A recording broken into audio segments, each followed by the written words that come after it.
Season 2 वहीं से start होता है और हम देखते हैं हमारा मेन कैरेक्टर जॉन गी हुन सबवे पे जा रहा है कि उसको एक कॉल आती है। वो उनसे बात करता है और कहता है कि आप जहाँ भी हो मैं आपको पकड़ लूँगा। बदले में रोबोटिक वॉइस उसको जवाब देती है कि तुम्हें ट्रेन पकड़ लेनी चाहिए थी और अपनी बेटी से मिलने जाना चाहिए था। जॉन गी हुन सोच में पड़ जाता है कि इनको कैसे बचला और वो जल्दी से एक कैब पकड़ के एक स्टोर में जाता है और वहाँ से एक कटर लेता है और वॉशरूम में जाके अपनी बॉडी चेक करता है और उसको पता चल जाता है कि ट्रांसमीटर कान में फंसा हुआ है। और फिर वो एक दर्दनाक तरीके से अपना ही कान काट के अंदर से ट्रांसमीटर निकाल लेता है। उसके बाद हम देखते हैं कि 3 साल बाद जॉन गी हुन एक होटल में रह रहा है और वहाँ पे उसने लोन शार्क नाम की एक कंपनी को हायर किया हुआ है और उनको टास्क देता है कि डार्कची खेलने वाले रिक्रूटर को किसी भी सबवे में देखकर पकड़ना है और मुझे उसकी रिपोर्टिंग करनी है। वो उसको पैसे से भरा हुआ बैग देता है और वो बंदा एक कंपनी ओपन करके और बहुत सारे बंदे हायर करता है जो हर सबवे में जाके उसकी रिपोर्टिंग करते हैं। दूसरी साइड पर हम देखते हैं जिन हो वो हॉस्पिटल में है और उसकी जान बच गई है, लेकिन उसको अभी भी हॉन्टेड ड्रीम्स आते हैं फ्रंटमैन के, जो कि उसका भाई था और उसको गोली लगी थी। 3 साल बाद वो अब ट्रैफिक पुलिस में ज्वाइनिंग कर लेता है कि किसी तरीके से उसको मिलेगा। वो अभी भी अपने मिशन से नहीं हटा और अभी भी वो फ्रंटमैन की और उस गेम की तलाश में है। उसके बारे में कोई भी न्यूज़ नहीं, वो उस पर नज़र रखे हुए है। उसके पास कोई सबूत नहीं होता क्योंकि वहाँ पे उसका फ़ोन बंद हो गया था, इसलिए वो किसी को भी कन्विंस नहीं कर सकता, कोई उसकी बात पे यकीन नहीं करता। लेकिन वो अपनी तलाश ख़त्म नहीं करता। उसकी बॉडी में अभी भी गोली के निशान हैं। हम देखते हैं कि वो आज भी शिप पे जाता है और कैप्टन के साथ मिलके सारे आइलैंड्स चेक करता है। याद रहे ये वही कैप्टन है जिसने इसकी जान बचाई थी। कैप्टन बातों बातों में इसको बहुत बार कहता है कि तुम पूरे 3 साल से बार बार कोशिश कर रहे हो और बहुत से आइलैंड्स हमने चेक कर ली हैं। मुझे नहीं लगता कि अब वहाँ पे कुछ और होगा और तुम्हारी खोज ज़ाया होगी। लेकिन जिन हो फिर भी अपनी तलाश जारी रखता है। एक दिन अचानक लोन शार्क की टीम मेंबर को डाची खेलने वाला रिक्रूटर उस गेम का मेंबर नज़र आ जाता है और वो गीहोन को इन्फॉर्म करने के साथ ही उस बंद रिक्रूटर को फॉलो करना स्टार्ट कर देते हैं। गीहोन ये सुनते ही उस लोकेशन में जल्दी से जल्दी पहुंचने की कोशिश करता है, पर वो स्पीड लिमिट क्रॉस कर देता है, जिसको देखकर 2 पुलिस वाले, जिनमें से इत्तेफाकन एक जिनहो होता है, उनको रोक लेते हैं। जिनहो का साथी बताता है कि इसने सिर्फ स्पीडिंग टिकट लिया और चला गया, लेकिन उसकी गाड़ी में बहुत से टैबलेट्स थे और वो बहुत जल्दी में था। और जिनहो को डाउट हो जाता है और वो इसके बारे में फिर से सर्चिंग स्टार्ट कर देता है। दूसरी साइड पे हम देखते हैं कि लोन शार्क के टीम मेंबर्स रिक्रूटर को फॉलो कर रहे होते हैं और वो जल्दबाजी में खुद ही अकेले पीछे चले जाते हैं। रिक्रूटर उन दोनों पे भारी पड़ता है और दोनों को पकड़कर अपने साथ एक अंधेरे कमरे में ले जाता है और वहाँ पर उन दोनों को बांध देता है और फिर उन दोनों के साथ रॉक पेपर सीजर गेम खेलता है। लेकिन इसमें ट्विस्ट ये होता है कि पीछे बैकग्राउंड पे म्यूजिक और हाथ में गन होती है और जो हारेगा उसको गोली लगेगी। उसमें वो अपने आप को भी इंक्लूड करता है और हम देखते हैं कि बॉस खुद हार जाता है और अपनी जान देता है और लॉन शार्क का मेंबर बच जाता है और वो इसको बांध देता है और कहता है हमें कुछ चैट करनी चाहिए अब। और फिर सीन शिफ्ट होता है और हम देखते हैं जिनहो पीछा करते करते लॉन्ग शार्क के टैब ऑफिस में पहुंच जाता है और उनके डॉक्यूमेंट्स देख के उसको जी हॉन की इन्फॉर्मेशन मिलती है और वो उसकी लोकेशन में जाता है। दूसरी साइड पे जिनहो अपने घर जाता है तो उसको थोड़ा डाउट होता है और वो देखता है कि उसके घर में रिक्रूटर ऑलरेडी पहुंचा हुआ है। रिक्रूटर उसको देखते ही कहता है तुम्हें प्लेन में बोर्ड करना चाहिए था, जिस पे जिनहो कहता है मुझे मास्टरमाइंड की इन्फॉर्मेशन चाहिए, मैं ये गेम बंद करवाना चाहता हूँ। जिस पर रिक्रूटर कहता है क्या वो एक गेम खेलते हैं, मास्टरमाइंड की इन्फॉर्मेशन मेरी पॉकेट में है, अगर मैं हारा तो मुझसे ले लेना। और वो दोनों फिर से गेम खेलते हैं और दोनों बारी बारी एक बुलेट शॉट करते हैं, जिसमें किसी तरीके से जिनहो मैनेज करता है कि वो बच जाता है। लेकिन जब लास्ट बुलेट की बारी आती है तो रिक्रूटर उसको उल्टी बातें करता है ताकि वो ट्रिगर पुल करे, लेकिन जिनहो नहीं डरता और वो बच जाता है। और जब रिक्रूटर की बारी आती है, लास्ट और फाइनल बुलेट होती है, तो जिनहो भी उसको उल्टी बातें बोलता है कि तुम मास्टरमाइंड के कुत्ते हो और वो गोली चला देता है और मर जाता है। और जिनहो उसकी पॉकेट से कार्ड निकाल लेता है, वहाँ पे 31 अक्टूबर की डेट लिखे होते हैं। दूसरी साइड पे जिनहो पुलिस इंस्पेक्टर गोली की आवाज़ सुनते ही होटल के अंदर आ जाता है और वो एक रूम्स खोल के चेक कर रहा होता है कि उसे एक रूम में लॉन शार्क का एक बचा हुआ मेंबर नजर आ जाता है और फिर दूसरे रूम में देखना शुरू कर देता है कि उसको एक रूम में फाइनली गीहो नजर आ जाता है। और वो उसको पकड़ लेता है और हेड्स अप करवाता है और अपने साथ लेके जाने के लिए बोल ही रहा होता है कि दूसरी साइड से लॉन शार्क का मेंबर आ जाता है और वो जिन्हों के सर पे कुछ मार के उसको बेहोश कर देता है। और गीहन पूछता है कि तुम कौन हो, तो वो एक्सप्लेन करता है कि मैं लॉन शार्क का मेंबर हूँ, मैंने आपको मार दिया। और वहाँ पे वो रिक्रूटर की बॉडी देखकर कहता है कि शुक्र है ये मर गया, इसने मेरे बॉस जिसने मेरी शादी करवाई थी उसके साथ बहुत बुरा किया। गीहन अपने हाथ में कार्ड देखता है और डेट नोट कर लेता है और लोकेशन देखता है। और फिर हम देखते हैं कि जिन्हों को होश आ गया है और जिन्हों और गीहन आपस से बातें करते हैं और एक दूसरे को पहचान लेते हैं। लॉन शार्क का मेंबर कहता है कि इसको नहीं छोड़ना, पुलिस वाले भी यकीन नहीं कर सकते, लेकिन गिन्हों को याद दिलाता है कि वो भी गेम में था जब उसने अपने भाई के बारे में उससे पूछा था। गीहन को याद आता है और वो उसको छोड़ देता है। और एक बंदे का नाम पूछा था कि वो आप लोग के साथ है, जिस पर जवाब में तुमने कहा था कि यहाँ हम सिर्फ उनके नंबर से जानते हैं, नाम से नहीं। लेकिन उसको पता है कि वो उनका मेन बंदा है। फिर गीहन उनको एक रूम में लेके जाता है जहाँ पे 42.1 बिलियन डॉलर्स के राउंड अमाउंट पूरे कमरे में पड़ी होती है। और उन दोनों कहते जितने पैसे लेने हैं ले लो और मुझे इस काम में तुम लोग की हेल्प चाहिए। लेकिन दोनों कहते हैं कि हम अपने मकसद के लिए हैं, पैसों के लिए नहीं। और फिर गिन्हो इनको गन वाले रूम में लेके जाता है और वहाँ उसने पूरा सेटअप किया होता है, गन प्रैक्टिस करना, अच्छी से अच्छी गन रखना, सब कुछ। हमें पता चलता है कि 3 साल से वो यहीं पे प्रॉपर ट्रेनिंग कर रहा है। अब सीन शिफ्ट होता है और हम एक बच्ची को देखते हैं जो बहुत प्यारी पिंक स्ट्रॉबेरी कैप पहन के घूम रही होती है। नीहॉन पिंक रैबिट के कॉस्ट्यूम में बच्चों के लिए प्ले कर रही होती है और स्ट्रॉबेरी कैप वाली बच्ची उसके पास जाती है और हमें पता चलता है कि बच्ची बीमार है। दूसरी साइड पे गिन्हो एक प्राइवेट डिटेक्टिव के पास जाता है और उससे एक औरत के बारे में पूछता है। यहाँ पता चलता है कि गिन्हो अपना पुराना वादा पूरा कर रहा है जो उसने सीज़न 1 में अपने साथ वाली प्लेयर से किया था। और उस डिटेक्टिव कहता है कि उसकी कोई इन्फॉर्मेशन उसको नहीं मिली, जैसे मिलेगी बताएगा। वहाँ हम देखते हैं कि ईहोन भी आती है और वो अपनी माँ या बेटी के बारे में इन्फॉर्मेशन लेती है जिसे डिटेक्टिव को इन्फॉर्मेशन नहीं दे पाता और दोनों उसको पैसे ऑफर करवाते हैं। इन्हों गाड़ी में बच्ची की तस्वीर देख के रो रही होती है कि उसे उसी गेम के प्लेयर अप्रोच करते हैं और अपना कार्ड दे के चले जाते हैं। वहाँ पे पुलिसमैन जिन्हो अपने भाई की तस्वीर देखता है और अपनी माँ के साथ बैठ के उसको याद कर रहा होता है। उसकी माँ बताती है कि कैसे उसने अपनी किडनी हमें दी थी, काश हम भी उसका बदला पूरा कर सकते, लेकिन हमने ऐसा नहीं किया। इन्हो माँ को समझाता है कि हमारी कोई गलती नहीं थी, उसने अपनी गलत हरकतों की वजह से हमसे दूरी की। पर माँ फिर भी रोती है और उस पर चिल्लाती है। इन्हो को समझाने की बहुत कोशिश करता है। और हम देखते हैं दूसरी साइड पे गीहोन अपने दांत पे ट्रांसमीटर फिट करवाता है ताकि वो जहाँ भी जाए उसकी लोकेशन शेयर हो सके अपनी टीममेट्स के साथ। और उसके टीममेट्स पूरी तरीके से तैयारी कर रहे होते हैं।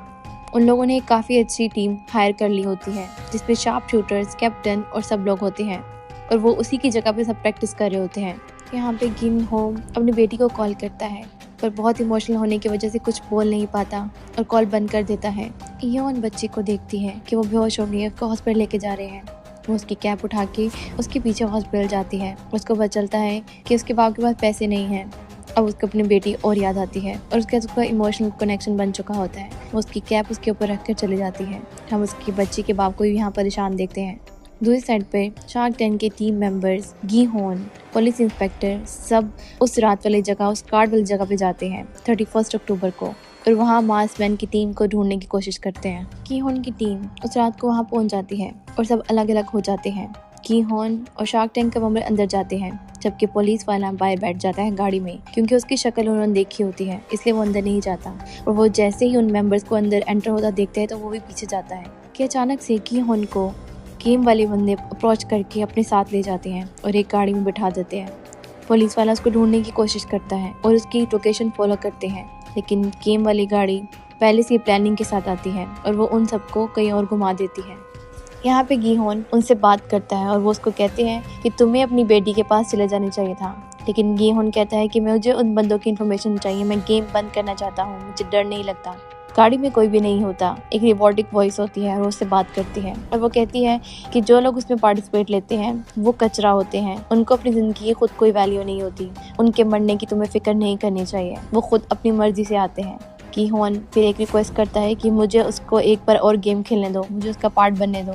इतनी देर में गाड़ी में धुआं हो जाता है और गीहोन बेहोश हो जाता है। दूसरी साइड पर हम देखते हैं कि नियोन कंटेनर के अंदर जाती है और गेम वाली जगह पर पहुंच जाती है और वो स्टाफ मेंबर की तरह रूम नंबर 11 में जाके अपना यूनिफॉर्म पहन रही होती है और वो प्लेयर्स की तरह नहीं जाती बल्कि स्टाफ मेंबर बन के जाती है, जो कि एक बहुत अजीब बात होती है। और बाहर जीहोन अपनी पूरी टीम के साथ शिप में जाके लोकेशन को फॉलो करने की तैयारी में लग जाता है।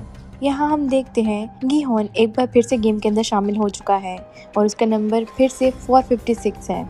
एक औरत उसको अजीब तरीके से बात करती है। यहाँ सब बंदे इकट्ठे हो जाते हैं और गार्ड्स रूम के अंदर एंटर होते हैं। सब कहना शुरू हो जाते हैं कि मेरे रोज़ की ट्रेडिंग का क्या होगा। कोई कहता है कि मेरा फ़ोन कहाँ है, कोई जूते के बारे में कंप्लेन करता है और कोई क्या। तो गार्ड उनको उनकी अपनी ज़िंदगी की कहानी दिखाते हैं कि कैसे आप लोगों से मारे खा रहे हैं या अपनी जान बचा के भाग रहे हैं या कर्जे में डूबे हुए हैं और सब अपनी मर्जी से मार खा कर यहाँ पर पहुँचे हैं और अभी किसी ने गेम छोड़ के जानी है तो चला जाए।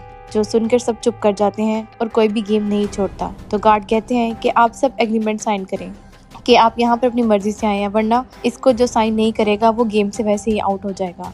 एग्रीमेंट साइन करने के बाद एक बंदा अपने साथी के साथ दूसरे बंदे को बोलता है कि तुम स्कैमर हो, तुमने हमसे पैसे लगवाए और सब डुबा दिए। उनकी थोड़ी लड़ाई हो जाती है और गीहोन एग्रीमेंट साइन कर देता है। जिन्हों कैप्टन के साथ जा रहा होता है और कहता है कि इस पर हम हारेंगे नहीं, क्योंकि हम ड्रोन की हेल्प लेंगे और उनको आगे भेजेंगे और देखेंगे कि जजीरे पे क्या हो रहा है। इस तरह हारने से बच जाएंगे। और दूसरी जगह रियल जगह पर सब प्लेयर्स को एक खुले से मैदान के अंदर इकट्ठा कर दिया जाता है। किन्हों को फिर से याद आ जाता है कि उसने यहाँ पर कैसे गेम खेला था। वो रिपोर्टिंग गुड़िया वाला गेम एक बार फिर से उसके सामने है और यहाँ पे पुलिस वाले और उसकी टीम ड्रोन की मदद से लोकेशन को देख रहे होते हैं और वो एक फिशरमैन के पास पहुंच जाते हैं और वहाँ पर चिप छुपा होता है और उनको समझ आ जाती है कि उनके साथ धोखा हो चुका। और दूसरी साइड पे जिन्हों को भी समझ आती है कि मेरी लोकेशन तक मेरे साथी नहीं पहुँच पाएंगे। गीहोन फौरन से सबसे आगे जाता है और सबको समझाने की कोशिश करता है, लेकिन सब उसका मजाक उड़ाते हैं और कोई इसको सीरियस नहीं लेता। यहाँ तक कि एक लड़की के ऊपर एक मक्खी बैठती है और वो हिलती है और उसको गोली लग जाती है और सब डर जाते हैं और फिर उनको पता चलता है कि ये वाकई खूनी खेल है। गीहोन मुंह में हाथ रख के सबको इंस्ट्रक्शन देता है और बचा के ले जाता है और काफ़ी सारे लोग वहाँ मर भी जाते हैं। और यहीं पर पर्पल बालों वाला लड़का काफ़ी लोगों को धक्का देता है और खुद को आगे ले जाता है। यहाँ से नजर आता है कि वो कैसा इंसान है। पहला गेम खत्म होता है और 90 लोग मर चुके होते हैं। गेम खत्म होने के बाद आधे प्लेयर घर जाना चाहते हैं और वो डर चुके होते हैं और वो गेम बंद करने की रिक्वेस्ट करते हैं। गीहोन क्लॉज को जिक्र करके कहता है कि कॉन्ट्रैक्ट में था कि अगर वोटिंग हो और आधे बंदे मान जाएं तो गेम बंद किया जाएगा। सब कहते हैं इसको इतना कैसे पता, लेकिन वो प्रीवियस गेम का विनर होता है। और फिर वोटिंग के लिए सबको कहा जाता है कि आप वोटिंग करें, लेकिन गार्ड सबसे पहले उनको पैसे दिखाते हैं कि पिगी बैंक में पैसे गिरना शुरू हो जाते हैं। 90 बंदे मर चुके होते हैं और बचे हुए पैसे पिगी बैंक में आ जाते हैं और फिर सबको कहते हैं कि जो गेम छोड़ेगा इस पैसों का बंटवारा होगा और सबको मिलेगा इक्वली, जो कि बहुत कम बनते हैं उस हिसाब से। और फिर वोटिंग स्टार्ट होती है। एक्स एंड ओ, जो गेम नहीं कंटिन्यू करना चाहते हैं वो एक्स टीम बना लें और जो कंटिन्यू करना चाहते हैं वो ओ बना लें। तो काफ़ी सारे लालची लोग ओ की तरफ जाते हैं और टी और गेम को कंटिन्यू रखने की रिक्वेस्ट करते हैं। और दूसरी साइड पे काफ़ी सारे लोग जीहोन की टीम पे गेम को रोकने के लिए वोटिंग करते हैं और सब एक वोट और चाहिए होता है गेम को आगे लेके जाने के लिए या रोकने के लिए। और हम देखते हैं एक प्लेयर 001 सामने आता है और वो वोटिंग पे जा रहा होता है और वो गेम को ओ में क्लिक करता है कि गेम कंटिन्यू रहे। और हम देखते हैं कि वो फ्रंटमैन है और वो भी गेम में एज अ प्लेयर आया है जीहोन के साथ और जीहोन को नहीं पता। वोटिंग के बाद माहौल अजीब सा हो जाता है। सब अपने अपने ग्रुप में बैठे होते हैं और 001 फ्रंटमैन गीहोन के पास आता है और दूसरी साइड पे कॉफिन्स लेके जा रहे होते हैं जलाने के लिए। यहाँ पे 001 गीहोन को कहता है कि हम सबकी यहाँ पे आने की मजबूरी थी। अगर गीहोन आप हमारी हेल्प करें, जैसे कि आप पिछले गेम के विनर हैं, तो हम गेम जीत सकते हैं। कि बात सुन के सारे ग्रुप मेंबर गीहोन के पास आ जाते हैं और पूछते हैं कि अगली गेम क्या होगी। गीहोन कैंडी वाली गेम याद करके बोलता है कि वो होगी और सबसे इजी शेप ट्रायंगल थी। दूसरी साइड पे और लेडी एक प्रेग्नेंट लेडी के पास जाती है और उसे अपना खाना दे रही होती है और उसका बेटा उसको आके रोता है, अपने साथ ले जाता है। यहाँ पे एक एक्स कैप्टन और न्यू लड़का आपस में बॉन्डिंग बनाते हुए नजर आते हैं। स्कैमर को पर्पल बालों वाला लड़का फिर से तंग करता है और उसका खाना गिरा देते हैं। अपने साथी साथ मिलकर वो उसका बार बार मजाक उड़ाता है और उन दोनों में थोड़ी सी हाथापाई भी हो जाती है, लेकिन 001 उनको रोकता है और जब वो उस पर हाथ उठाते हैं तो वो उनको एक ही लगाता है कि वो दोबारा उठने के काबिल नहीं रहते। यहाँ पे हमें फ्रंटमैन की ताकत भी नजर आती है और सब उसके लिए क्लैप करते हैं। और स्टाफ की साइड पे नियोन यानी 011 को क्लेम्स आते हैं कि उस बच्ची का बाप भी गेम में पार्टिसिपेट ले चुका है और वो उसको नहीं मारती। हम देखते हैं फ्रंटमैन की जगह एक और बंदा है ब्लैक मास्क पहने और वो ऑर्डर्स देता है। अब यहाँ पर सब प्लेयर्स सब जाग रहे होते हैं और अपनी अपनी मुसीबतें और प्रीवियस ज़िंदगी की कहानियाँ बताते हैं। फ्रंटमैन भी अपनी 5 की मेमोरीज शेयर करता है। यहाँ पे फिर से हम एक बार देखते हैं कि कॉफिन्स के अंदर से बंदों की बॉडी में से बॉडी पार्ट्स निकाले जा रहे होते हैं और डॉक्टर इनको कहता है कि अगर हम बंदों को जिंदा छोड़ देते तो उनकी ज़्यादा बॉडी पार्ट्स काम आते, मरने के बाद बॉडी पार्ट्स इतने काम के नहीं निकाले जा सकते। तो वो डिस्कस करते हैं कि ये 011 मार रही है जो कि नियोन है, बंदों को पूरा ख़त्म करी है, जबकि उसको एक बार डराया जा चुका है। तो ब्लैक मास्क वाला बंदा मेन अपने रूम में उसको लाने का ऑर्डर देता है और यहाँ उसको लेकर आते तो हमें पता चलता है कि नियोन और मेन बंदा एक दूसरे को पहले से जानते हैं। वो नियोन को वार्निंग देता है कि वो बंदों को पूरा मारना बंद कर दे वरना अच्छा नहीं होगा। वो उसको बोलता है कि पहले भी हमने ऐसे किया था और तब हमने गलती की थी कि हमने अंदर का डॉक्टर रखा था, अब हमने बाहर से डॉक्टर हायर किया हुआ है और अब वो बीच में इन्वॉल्व मत हो। और दूसरी साइड पे जिन हो का मेन ऑफिसर उसको डांटता है और कहता है कि अपना पागलपन बंद कर दे और ये अपनी गेम वाली चीज़ बंद कर दे। जिन हो अपने बंदों को कॉल करता है और फिर से जाने के लिए कहता है। यहाँ हम देखते हैं कैप्टन और डॉन शाह के मेंबर बातें कर रहे होते हैं और वो उस कैप्टन को बताता है कि पूरी टीम यहाँ बैठी हुई है और वो मेन बंदे हैं जो सब काम कर लेंगे। हम देखते हैं कि जी होन को अजीब से ख्वाब आते हैं और वो डर के उठ जाता है और प्रेग्नेंट लड़की स्कैमर के पास जाती है। यहाँ पता चलता है कि स्कैमर और प्रेग्नेंट लेडी दूसरे को जानते हैं और उसने स्कैमर के कहने पर पैसे ज़ाया किए थे, लेकिन अब गेम में दोनों एक दूसरे को बताए बगैर शामिल हुए। अब नई गेम स्टार्ट होती है। इसमें 5 के ग्रुप से बंदे डिवाइड किए जाते हैं और हर पर्सन को एक गेम दी जाती है। उनको टांगों से जोड़ा जाता है और सब एक गेम आपस में जुड़े हुए खेलेंगे और अगर बिना किसी गलती किए वो खेल के जीत जाएं, ऐसे टाइम कम लगेगा और वो गेम से बाहर आराम से निकल जाएंगे। लेकिन जैसे गलतियां करेंगे उतना टाइम ज़ाया होगा और 5 मिनट के अंदर 5-6 गेमें नहीं हो पाएंगी। तो हम देखते हैं कुछ लोग बार बार गलती करने की वजह से हार जाते हैं। रिट्राई जितने कम हो उतना अच्छा है, लेकिन कुछ लोग जीत जाते हैं। गी हॉन फ्रंटमैन की एक टीम बनती है और दूसरी साइड पे हम देखते हैं ट्रांसजेंडर लड़की, प्रेग्नेंट लड़की, ओल्ड लेडी, उनका बेटा और पागल औरत की एक टीम बनती है। काफ़ी बंदे बैकग्राउंड में मर रहे हैं और इसकी वजह से पूरी गेम में डर फैल गया है।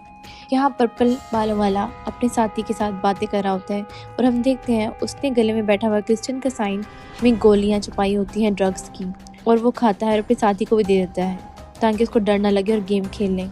यहाँ पे ट्रांसजेंडर अपनी पूरी टीम को हिम्मत देती है और सबसे पूछती है कौन किस चीज़ में बेस्ट है और सब कर सकेंगे और वो इनको हिम्मत दे के अपने साथ जोड़ लेती है। और हम देखते हैं उनसे गलती होती है लेकिन वो किसी न किसी तरीके से सारी चीज़ें करके गेम में सक्सेसफुल होकर निकल जाते हैं और उनके मुकाबले की टीम मारी जाती है। गेम के दौरान ही कॉफिन्स आते हैं और उठाए जाते हैं। हम देखते हैं कि पागल औरत की जब बारी आती है तो उसके पाँव में प्रीवियस प्लेयर्स का खून लग जाता है और वो हिप्नोटाइज होकर डर जाती है, लेकिन ट्रांसजेंडर उसको होश में लाती है और वो अपनी बारी अच्छे से कर लेती है और वो पार कर जाते हैं और एंड पे सिर्फ की होन की टीम बच जाती है। दूसरी टीम और की होन की टीम अपने अपने टास्क कर रहे होते हैं और सब हो जाते हैं, लेकिन 5वें टास्क में की होन का पाँव स्लिप कर जाता है और फ्रंटमैन जल्दी से गिर के उसकी मदद करके वो टास्क पूरा करवा देता है और वो पूरा करके चले जाते हैं। और यहाँ हम देखते हैं कि कुछ प्लेयर्स को पूरा नहीं मारा गया और उनकी अधमरी बॉडी कॉफिन में डाल के लेके जा रहे थे। ये उनकी टीम आखिरी टास्क परफॉर्म कर रही होती है और वो पूरे हो जाते हैं और उनके साथ वाली टीम हार जाती है। सब अपने रूम में वापस जाके बैठते हैं और काफ़ी डिप्रेस माहौल बन जाता है। सब अपनी आने की रीज़न डिस्कस करते हैं। ट्रांसजेंडर बताती है कि कैसे उसको वो आर्मी में थी और कैसे उसको अपनी बॉडी पे गुड फील नहीं होता था, तो उसको अपनी सर्जरी उधार लेके करवानी पड़ी, लेकिन अभी मेन सर्जरीज रहती हैं और उसके पास उसके लिए पैसे नहीं हैं। उसने बहुत लोगों से उधार ले लिया है। बूढ़ी माँ और उसके बेटे ने भी उधार लिया होता है। माँ अपने बेटे के लिए आती है। सब एक एक टीम बना के और आपस में अच्छे माहौल में भी बातें कर रहे होते हैं। दूसरी साइड हम देखते हैं कि नियोन को मार पड़ रही है। अचानक से फिर से बोर्डिंग का टाइम आ जाता है। और वोटिंग के टाइम से पहले पिगी बैंक को नीचे लाया जाता है। मरे हुए प्लेयर्स का कट काट के अब पिगी बैंक में और ज्यादा पैसे डाल दिए गए हैं और उसको शो कर दिया जाता है, जो लोगों में लालच बढ़ाने के लिए काफी है। अभी भी काफी लोग गेम को कंटिन्यू करने के हक में होंगे और काफी लोग इसके अगेंस्ट। पैसे दिखा के उनके ऊपर दबाव डाला जाता है ताकि उनकी लालच बाहर आ जाए, लेकिन बूढ़ी माँ सबको समझाती है कि हमने और गेम नहीं खेलना और हम चले जाएंगे, इतने पैसे हमारे लिए बहुत है। फ्रंटमैन भी कहता है कि इस बार मैं गेम को रोकने में साथ दूंगा और वो सबसे पहले जाके नहीं को वोट करता है, यानी एक्स। आहिस्ता आहिस्ता सब लोग वोटिंग कर रहे होते हैं और हम देखते हैं कि कुछ लोग दूसरे लोगों को भड़काते हैं कि क्या वोट करें और क्या ना करें। अभी भी लालच सबसे आगे होता है और ओ वाले यानी कि गेम को कंटिन्यू रखने वाले जीत जाते हैं। वोटिंग के बाद सब खाना खा रहे होते हैं और माँ और बेटा बातें करने लग जाते हैं, जो कि हमें सुनाई नहीं देता। यहाँ फिर से सब अपनी अपनी पुरानी ज़िंदगी के बारे में शेयर कर रहे होते हैं कि हम देखते हैं कि वॉशरूम में फिर से एक्स और ओ में लड़ाई हो रही है और स्कैमर्स को फिर से इकट्ठे होकर मारा जाता है। यहाँ पे की हुन की टीम बताती है कि अपने आप को बचाना है, जैसे ही लाइट जाएगी तो यहाँ पे हमला होने के चांसेस हैं। और दूसरी साइड पे ओल्ड लेडी, ट्रांसजेंडर और प्रेग्नेंट वुमेन वॉशरूम में जाते हैं और डिस्कस करते हैं और रो लेते हैं। प्रेग्नेंट वुमेन बहुत डरी होती है। वहाँ उनकी पुलिस वालों की खोज जारी है। अब फिर से नया गेम स्टार्ट होने वाला है। स्टाफ को ऑर्डर आता है कि वो अपनी जगह पे पहुँच जाएं और यहाँ प्लेयर्स को भी हॉल में ला दिया जाता है। हम देखते हैं कलरफुल डोर्स हैं और एक गोल सा राउंडिंग स्टैंड है और म्यूजिक प्ले हो रहा होता है। गेम की इंस्ट्रक्शन क्लियर नहीं होती, लेकिन सबको रिजल्ट का पता होता है। जैसे म्यूजिक स्टॉप होता है, अचानक से रिपोर्टिंग आवाज आती है कि इतने इतने बंदे इकट्ठे होकर पेड़ बना के अपने सामने वाले रूम्स में चले जाएं। पेड़ बनाना बहुत ज़रूरी होता है और जिनके बंदे कंप्लीट नहीं होते वो बाहर या अंदर मारे जाते हैं। तो हम देखते हैं जैसे म्यूजिक स्टॉप होता है तो रैंडम बंदे इकट्ठे करने चाहिए। इस तरह से बहुत सारे बंदे मरते हैं, काफ़ी से मिल जाते हैं और गेम ख़त्म होने के बाद और पहले बार कुछ लोग मिलते हैं और कुछ हमेशा के लिए बिछड़ जाते हैं। यहाँ तक कि माँ बेटा भी अलग हो जाते हैं, लेकिन माँ को की होन और फ्रंटमैन बचा के ले जाते हैं। तो वो गेम के बाद अपने बेटे को मिलती है। अब बेटा कहता है कि मैं माँ आपको नहीं छोड़ूंगा और उसका हाथ पकड़ के अगली गेम में साथ लेके जाता है। हम देखते हैं ऐसे कई बार कंटिन्यू होता है और बहुत सारे लोग मारे जाते हैं कि एक बार दो बंदों ने जाना होता है और गीहोन का दोस्त देखता है कि फ्रंटमैन एक बंदे को पूरी तरह मार देता है। वो दूसरी साइड पे कॉफिन्स चलाए जा रहे होते हैं। जब सब इकट्ठे फिर बैठते हैं रूम में तो वो लोग डिस्कस करते हैं कि अब क्या करना है।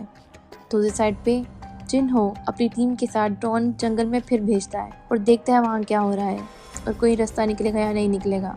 एक बार फिर से वोटिंग स्टार्ट हो जाती है और इस बार हैरानकुन बात होती है कि वोटिंग पैरेलल में होती है, यानी कि आधे बंदे छोड़ना चाहते हैं और आधे रहना चाहते हैं, बिल्कुल इक्वल अमाउंट पे। जिन्हों की टीम एक जगह पहुंच जाती है लेकिन वहाँ पे गलत बॉम्ब होता है और फट जाता है।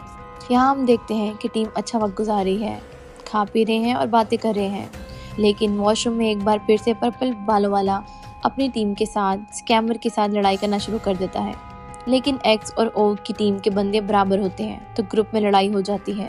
ओ वाले चाहते हैं कि एक्स वाले कम हो जाए और मर जाए ताकि गेम चले और पैसे मिले, जबकि एक्स वाले ओ वालों को मारना चाहते हैं। इसी में लड़ाई हो जाती है और पर्पल बालों वाले को स्कैमर आखिर में ख़त्म कर देता है और ये लोग अंदर जाके बताते हैं कि ऐसे हमारी आपस में लड़ाई हो गई और अनाउंसमेंट में आता है कि कुछ बंदे कम हो गए हैं ऑलरेडी। ये खूनी खेल बार बार चलता है। हर बंदा इस गेम में एक दूसरे को ख़त्म करना चाहता है ताकि कम से कम बंदे रहें और ज़्यादा से ज़्यादा पैसे सबके हिस्सों में आए। अब टाइम आ गया था जब जिनहो अपनी टीम के साथ प्लान डिसाइड करता है कि हमें क्या करना है। जैसे ही रात होगी लड़ाई होगी, जबकि हम दूसरी साइड पे देखते हैं कि शिप में कैप्टन कुछ गड़बड़ कर रहा होता है और एक बंदे को शक हो जाता है और कैप्टन उसको शिप से नीचे फेंक देता है।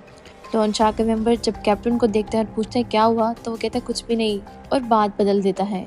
यहाँ हमें पता चलता है कि कैप्टन सब कुछ कर रहा था।